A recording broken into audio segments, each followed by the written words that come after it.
여러분 안녕하십니까? 포항 MBC 뉴스데스크입니다. 오늘 0시 기준 경북의 코로나19 신규 확진자가 어제보다 3,200여 명 늘어난 7,550명으로 집계됐습니다.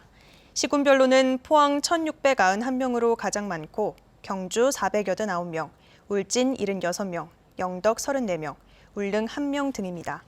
날짜별로는 지난 11일 7,000명대에 진입한 뒤 계속 줄다가 오늘 7,000명대로 다시 증가세를 보이고 있습니다. 한편 경북도민의 백신 4차 접종률은 13.6%로 35만 7천여 명이 접종을 했습니다. 울진 죽변면에 있는 공군부대 비상활주로가 수십 년간 지역 발전의 걸림돌이 되었다며 울진 군민들의 폐쇄 요구가 거세지고 있습니다. 불과 2-3km 거리에 한울원전 8개의 원자로가 밀집해 있어 항공기 충돌 사고가 날 경우 대형 참사마저 우려되고 있습니다.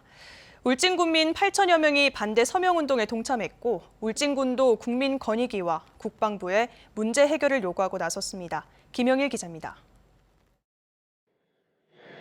국방부가 지난 1978년 울진군에 조성한 군사용 항공기 비상활주로입니다. 길이 2,800m, 폭 47m로 전체 면적만 13만 제곱미터, 축구장 18개 면적입니다. 그런데 지난 45년간 비상 이착륙은 불과 4차례 이루어졌을 뿐 과연 군사용으로 쓸모가 있는지 의문이 제기돼 왔습니다. 반면 인근 지역을 군사보호구역으로 지정해 규제하고 있고 죽변면과도 불과 1km로 인접해 지역 발전에 큰 걸림돌로 인식돼 왔습니다. 군사보호시설 내에서 인근에 있는 사유지와 모든 지역의 개인 소유자의 땅 주인들이 지금 자기 재산권을 활용을 할 수가 없습니다. 인접한 원전의 안전도 위협하고 있습니다. 불과 2-3km 거리에 한울원전 8개의 원자로가 밀집해 있습니다. 군사용 비행기가 비상 상황으로 비정상적인 이착륙을 하는 과정에서 만에 하나 원전과 충돌할 경우 대형 참사로 이어질 수 있습니다. 거리가 너무 가깝기 때문에 비행활주로와 만약에 큰 사고를 대비해서 주민들이 불안해하고 걱정을 많이 하고 있습니다. 이 때문에 울진군과 국방부가 지난 2016년 비상활주로 이전 폐쇄에 원칙적으로 합의했지만 이후 어디로 옮길지 비용은 누가 부담할지를 두고 논의는 수년째 원점에서 맴돌고 있습니다. 지금 이게 폐지가 돼야 되는데 국방부에서는 기부대 양여 방식으로 대체 부지를 이제 원하고 있고 이 부분이 한수원의 원인 제공자이기 때문에 한수원과 국방부가 이 문제를 빨리 풀어야 되겠습니다. 예. 더 이상 참을 수 없다며 울진 군민 8천여 명이 비상활주로 폐쇄를 촉구하는 서명운동에 동참했고 울진군도 최근 잇따라 국민권익위를 찾아 적극적인 중재를 요청하고 있습니다. 원전 안전을 심각하게 위협하며 수십 년째 일방적 희생을 강요하는 국방부에 대해 울진 군민들의 분노와 비판의 목소리가 갈수록 커지고 있습니다. MBC 뉴스 김형일입니다. 경상북도가 국가 청정에너지 산업벨트 바이오 산업 대전환 프로젝트 환동의 관광 네트워크 구축을 민선 8기 동해안권 3대 핵심 프로젝트로 정하고 중점 추진하기로 했습니다. 도는 오늘 경주 화백 컨벤션 센터에서 권역별 대도민 보고회를 열고 동해안권의 비전을 제시했습니다. 구체적으로 포스텍에 연구중심 의과대학을 설립하고 첨단 기술 융합 신약 클러스터 조성을 추진하는 한편 포항 경주공항 울릉공항을 적극 활용해 환동의 관광 네트워크도 구축하기로 했습니다. 소 사육 농가마다 풀사료 건초 생산에 어려움이 많은 가운데 농촌진흥청이 열풍을 이용한 건초 생산 시스템을 국내에서 처음으로 개발했습니다. 날씨와 상관없이 건초를 생산할 수 있고 수입 건초보다 절반 이상 가격이 저렴해 안정적인 국산 풀사료 공급도 가능할 것으로 보입니다. 임재국 기자가 보도합니다. 경주시 천북면의 한 축산 농가입니다. 소 사육에 꼭 필요한 마른 풀사료를 만드는 작업이 한창입니다.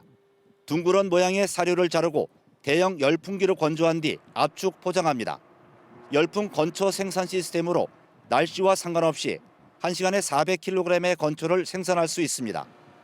건초의 수분 함량도 20% 이하로 낮췄고 10에서 15kg 크기로 압축해 유통과 먹이 주기에 편리합니다. 양이 너무 많아서 구분 조금씩 구분시켜서 먹기가 상당히 어렵습니다. 이게 수분이 많아서 이틀, 2일, 3일이면 부패하게 됩니다. 부패하게 되는데 열풍 건전기로 건조했을 경우에는 작은 소원한 거를 얼마든지 급여할 수 있기 때문에 수입 건초에 의존했던 젖소 농가들도 열풍 건조기로 생산한 국내산 건초 유통을 바라고 있습니다. 수입 건초를 같은 품질인 국내산 건초로 꾸준하게 공급받을 수 있을 것 같아 농가들한테는 엄청나게 도움이 많이 될 걸로 기대하고 있습니다. 열풍 건조기로 생산한 건초 가격은 수입산에 비해 절반 이상 저렴하고 젖소에 먹였을 경우 우유 생산량도 차이가 없었습니다. 국내 풀사료 소비량의 17.3%인 해외 물량을 열풍 건조기로 생산한 건초로 공급하면 5천억 원이 넘는 수입 대체 효과도 기대됩니다.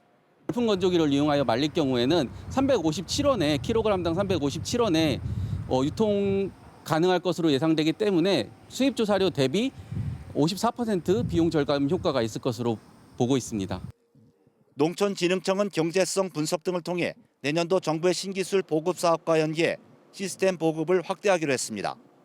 경주시도 다음 주 축산 농가를 대상으로 시연회를 열고 국비 신청을 거쳐 5곳의 열풍 건초 생산 시스템을 도입할 예정입니다. MBC 뉴스 임재욱입니다. 포스텍 물리학과 박경덕 교수 연구팀이 유니스트 연구팀과의 공동 연구를 통해 상온에서 단일 분자의 자세 변화를 관측하는 기술을 세계 최초로 실현했습니다. 연구팀은 이번 기술을 통해 질병의 원인이 되는 단백질이나 DNA의 분자 배양을 나노미터 수준까지 살펴볼 수 있게 됐다고 밝혔습니다. 이번 연구 성과는 국제학술지 네이처 커뮤니케이션스에 최근 게재됐습니다. 정부가 인구 감소 현상이 심한 지역에 지역 소멸 대응 기금을 차등 분배하고 그 결과를 공개했습니다. 경북에선 의성군이 가장 많은 지원금을 받게 됐는데 지원 규모가 적게 배정된 지자체에선 볼멘 소리가 터져 나옵니다. 이도훈 기자가 보도합니다. 인구 감소 지역으로 지정된 경북의 16개 시군이 인구 유치 사업 계획안을 정부에 제출한 건 지난 5월. 한국지방재정공제회가 계획안 평가를 통해 소멸 지역을 5등급으로 나눴는데 최고 등급은 210억 원, 최저는 112억 원으로 배분 금액이 100억 원 가까이 차이 납니다. 지역 간의 경쟁이 붙으면서 결과에 관심이 집중됐는데 경북은 기대보다 저조했습니다. A등급에는 의성군만 이름을 올렸고 C등급은 문경, 영주, 울진이, D등급은 상주, 영양, 영덕, 그리고 최하 등급에는 안동, 봉화, 청송이 포함됐습니다. 당초 행정안전부는 각 시군의 사업 규모를 A등급인 200억 원대에 모두 맞추라고 지시했습니다. 그러나 최고 등급은 소수에 불과했고 심지어 최저 등급을 받은 시군은 절반 가까운 사업을 포기해야 하는 셈입니다. 실무자들 사이에선 불만이 터져 나옵니다. 22년, 23년이 수백 쪽짜리가 되거든요, 계획서 자체가. 등급 받고 나서 제출한 사업에서 사업을 다 깎아내야 되는 거죠, 또. 일반 공모 사업에나 적용하는 사업계획서 평가 방식을 소멸 대응기금 배분에 적용한 것 자체가 문제라는 지적도 나옵니다. 출산율 자체가 크게 낮은 경북 지역 농촌의 여건을 감안하지 않고 인구 유입 정책을 무리하게 세울 경우 위장 전입 등 인접 지자체 간의 불필요한 경쟁과 갈등만 초래한다는 겁니다. 이번에 확정된 기금은 이달과 내년 1월에 순차적으로 배분됩니다. 내년에는 2024년 이후 사업에 대한 평가가 진행되는데 평가 기준에 대한 재검토가 필요해 보입니다. MBC 뉴스 이도훈입니다. 민주노총 경북본부가 민선 8기 경북도정에 주요 노동농업 정책을 제안하는 정책 토론회를 경북도청 동락관에서 열었습니다. 노동 분야 발제에서는 불안정한 노동 환경을 정책적으로 풀어내기 위한 도내 노동전담 부서 설치와 노동정책 협의회 운영을 제안했으며 농업 분야에서는 이주 노동자가 머물 수 있는 숙소 등 지역별 거점 공간을 마련하고 지자체 주도의 비자 발급이 필요하다고 주장했습니다. 교육 분야에서는 대학 부상교육 확대와 고등교육 재정 교부금법 제정을 제안했습니다. 경주시 의회는 오늘 본회의를 열고 경주시가 제출한 1억 9천억 원 규모의 추가 경정 예산안에 대해 9건 9억 8,900만 원을 삭감해 의결했습니다. 다음 달 23일부터 10월 1일까지 9일 동안 행정 사무감사를 실시하기로 결정했습니다. 본회의에 앞서 한순희 의원이 유네스코 문화도시 활성화에 대해, 이강희 의원은 성평등 경주 실현을 위한 중장기 실행계획 수립에 대해, 정원기 의원이 오버 투어리즘 해소를 위한 대책 마련에 대해 5분 자유 발언을 했습니다. 내일도 비 소식이 있습니다. 영덕과 울진에는 내일 오후 소나기가 예보되어 있는데요. 낮 기온은 27도에서 31도가 예상됩니다. 조주경 기상캐스터입니다. 정체전선은 남해상으로 빠져나갔습니다. 오늘은 흐린 하늘 속에 더위가 살짝 주춤했는데요. 경북 동해안의 한낮 기온은 25도를 조금 웃돌았습니다. 동풍의 영향으로 오늘 밤까지 5에서 20mm의 비가 더 내리는 곳이 있겠습니다. 말복이 지나기 무섭게 아침 저녁으로는 꽤 서늘해졌습니다. 내일 아침 최저 기온도 20도를 살짝 웃돌면서 밤사이 열대야 걱정은 안 하셔도 되겠습니다. 다만 낮 동안에는 다시 더워지겠습니다. 경주의 한낮 기온은 31도까지 오르면서 오늘보다 4도 정도 더 높겠습니다. 또 영덕과 울진 지역을 중심으로는 내일 오후 한때 소나기가 지나겠습니다. 예상되는 비의 양은 5에서 40mm가 되겠습니다. 이어서 자세한 내일 기온 보겠습니다.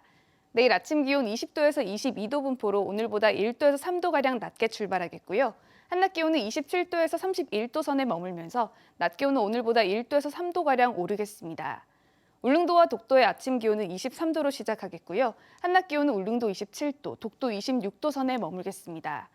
해상에서도 동풍의 영향으로 바다 안개가 짙게 끼는 곳이 있겠습니다. 해안가 안전사고에 유의해 주시기 바랍니다. 바다의 물결은 전해상에서 최고 1.5m까지 일겠습니다.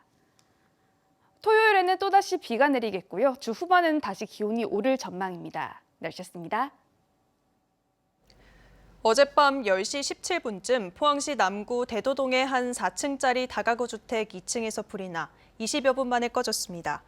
불은 가재 도구와 벽 20제곱미터를 태워 소방서 추산 875만 원의 재산 피해를 냈고 다행히 인명 피해는 없었습니다. 소방당국은 2층에서 연기가 시작됐다는 인근 주민의 진술을 토대로 정확한 화재 원인을 조사하고 있습니다.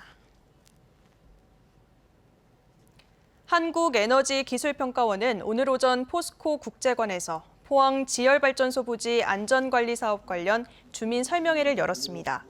평가원은 2017년 포항 지진의 원인으로 밝혀진 지열발전소 부지에 관측 장비를 설치하고 지진 활동 및 지하수 수위, 지표 변형 등을 모니터링해 안전관리를 하고 있다고 설명했습니다. 또 지난 5월 지열발전소 시추공 아래에 설치한 신부 지진계 일부가 작동을 멈춘 것에 관해 설명하고 앞으로의 안전관리 계획을 발표했습니다. 포항해양경찰서는 오늘부터 59일간 해양오염 사고를 예방하기 위해 대규모 해양시설을 대상으로 집중 안전점검을 실시합니다. 점검 대상은 300kl 이상 기름 유해 물질을 저장한 시설 7곳, 석탄 시멘트 하역시설 1곳이고 안전관리 이행 여부와 약재 관리 상태 등을 점검합니다. 포항해경은 지난 5년간 점검을 통해 위험 요인을 89건 찾아냈습니다.